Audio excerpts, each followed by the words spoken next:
All right, Shalom, it's your brother Uriah. First and foremost, giving all praise to Yahweh Ba'ashem Yahweh Shai Ba'ashem Rachach giving me the spirit to do this lesson. Shalom to the elect, the men of Israel, the men and women of Israel, the so-called Negroes, Latinos, and Native Americans whom the Lord will have mercy on in these latter days. Shalom to the men of the Lord that are prophesying, preaching, and teaching on the highways and byways in sincerity and in truth. Shalom, shalom. This is another day here in the Devil Chronicles, where we have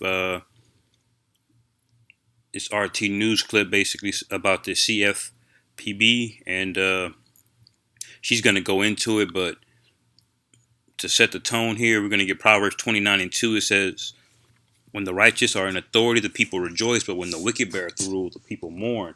So let's let this video play without further ado. Try to keep this brief. Years as part of the Dodd-Frank Act, quietly riots and protests that befell many American cities here wanted calls from debt collectors. As Americans were paying attention to all the riots and protests that befell many American cities here in D.C., the Consumer Financial Protection Bureau, or CFPB, set up in 2010 during the Obama years as part of the Dodd-Frank Act, quietly approved a set of unscrupulous practices by debt collection agencies. Now, under the new rules, debt collectors could call you upwards of 40 times per week. They'd even allow them to pursue you for debts of deceased loved ones, even though family members are generally not responsible for those loans unless they were a co-signer on them. Now, this is worrisome, given that today, American jobless claims hit just over 1 million in this past week. Man, did you hear that? They let you, so right now they can call you up to 40 times a week. Debt collectors, man. Now, Esau Edom is doing this basically at the worst possible time. And even so much going into having your dead relatives, having to pay off their debt. But see, Esau Edom will tell you in this society that he doesn't owe anything for slavery, for any of the atrocities and lewd acts that he's done, because that was in the past. His forefathers did that. They didn't do it. That was their forefathers, and they're dead now. So there's nobody to pay it back. But look, he's right here, right now, trying to squeeze financial payment out of you to pay off debts for your dead ones. So this place is utterly wicked and hypocritical, and it's being exposed on a very, very high level. Week alone, more and more Americans are falling behind on their bills as Nancy Pelosi and other lawmakers resume talks for another COVID relief package. Now, even before the pandemic hit, Americans' total debt reached its highest levels ever at about 14.3 trillion bucks. So, joining us to expand on these financial woes, economics professor at UMass Amherst, Richard Wolff, is joining us. 14 trillion before COVID hit. Keep that in mind. Before. Now, Professor, Nancy Pelosi and other members of Congress are finally back to work and resuming talks on COVID relief. There seems to be this false assumption that Americans who received this aid were spending it frivolously, while most American debt actually looks more something like this bar graph from the New York Federal Reserve. Can you touch on that a bit? Yes, it's a tragedy, really, of what's happening here in the United States. Bill after bill, law after law is basically privileging those at the top and punishing those at the bottom. There is no nice way to get around this or to say anything other without being dishonest. And this latest perversion of something that called itself consumer protection is turning out to be consumer persecution. This is not an appropriate way to deal with a society that is in the worst pandemic in a century and in the worst economic crash in a century. Yeah, he's right. Because the CFPB stands for Consumer Financial Protection Bureau. Now, what they're doing is persecuting you, though. It's the Consumer Financial Persecution Bureau, really, as they say it here in the video, because this is just a guise, man. They're on one hand they're saying that The government, we're here to help. And on the other hand, they're robbing you blind. They're oppressing you. Let me get Psalms 12, and this whole chapter is really good. But I'll start at 2. Psalms 12 and 2 says, they speak vanity, everyone, with his neighbor. With flattering lips and with the double heart do they speak, because they promise you all these things. They say, we're here to help. They label it the Consumer Financial Protection Bureau, but they're giving the green light for debt collectors to go ham on you, man. They're unleashing them right now in the worst economic situation America's been in 100 years, and they're saying, yeah, go for it, go hit them up, collect your debts, even though people can't pay mortgages, people can't pay car notes, people are unemployed. This is that double heart. It says, the Lord Yahweh shall cut off all flattering lips and the tongue that speaketh proud things, who have said, with our tongue we will prevail, our lips are our own, who is Lord over us. Because these politicians, man, you got a lot of jakes fooled thinking that they vote Democrat. This time is going to be it. This candidate's going to really come through for us this time. And you niggas keep buying it. We know these Edomites buying it. So they're proud, man. They're absolutely proud. Verse 4, pretty much says it all. It says, who have said, with our tongue we will prevail. Our lips are our own, who is Lord over us. Because their lips are prevailing in this society. Because Americans are stupid. Verse 5, one of the main points, it says, for the oppression of the poor, for the sighting of the needy, now will I arise, saith the Lord Yahweh. I will set him in safety from him that puffeth at him.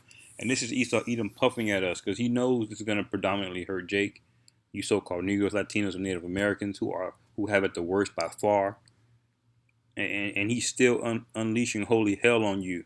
Right now it's just economic, but soon he's going to start physically putting hands on people. Verse 6, it says, the words of the Lord Yahweh are pure words, as silver tried in a furnace, purified 7 times. So the Most High will come through for us. And this is why we need to repent, because he's not coming back for you 2/3. You 2/3 that are going out to the voting booth to vote for Joe Biden or Donald Trump.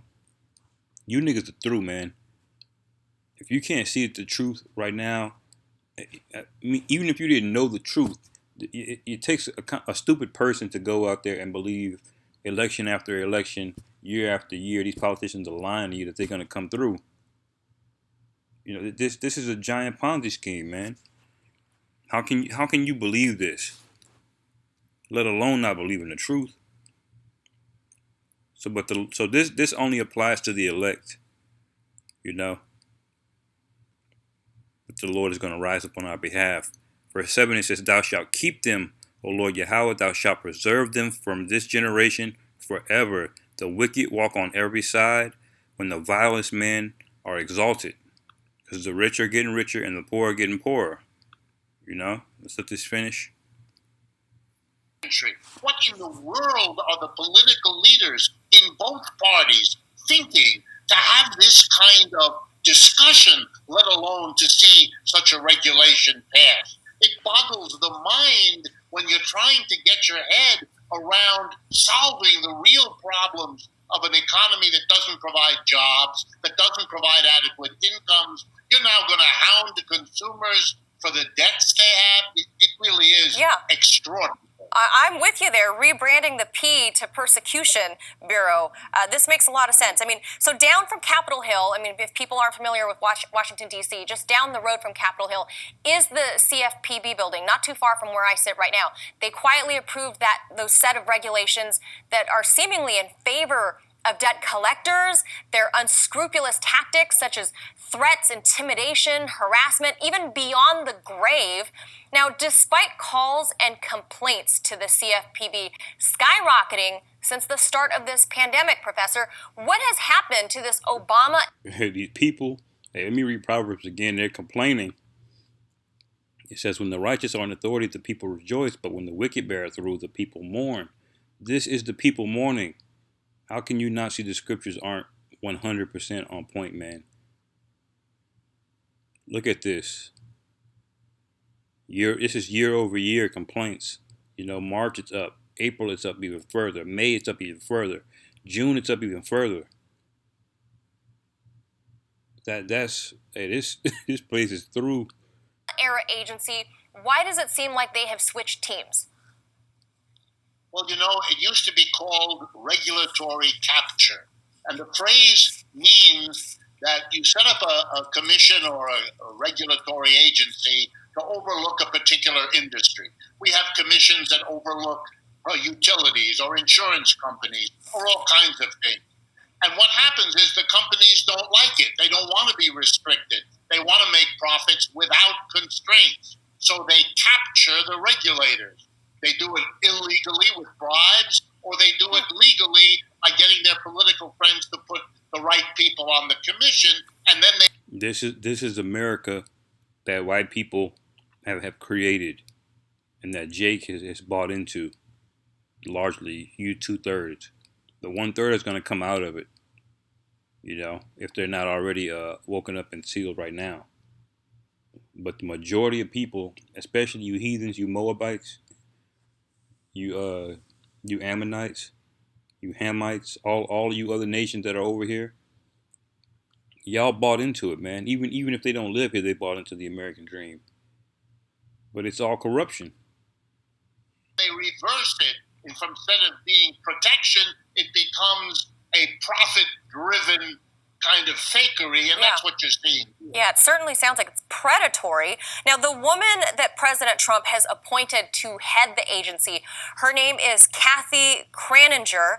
She recently told Congress that she views her own job as unconstitutional and backs legal efforts to diminish her own powers, echoing Obama-era Republican claims that the CFPB itself has too much power. Do you think this move is to essentially destroy the agency from the inside? Absolutely, and that's consistent with what Mr. Trump did with environmental protection. It's consistent with what he did with the Labor Department, and so on. These are right-wing Republicans who have long championed the business interest over every other interest.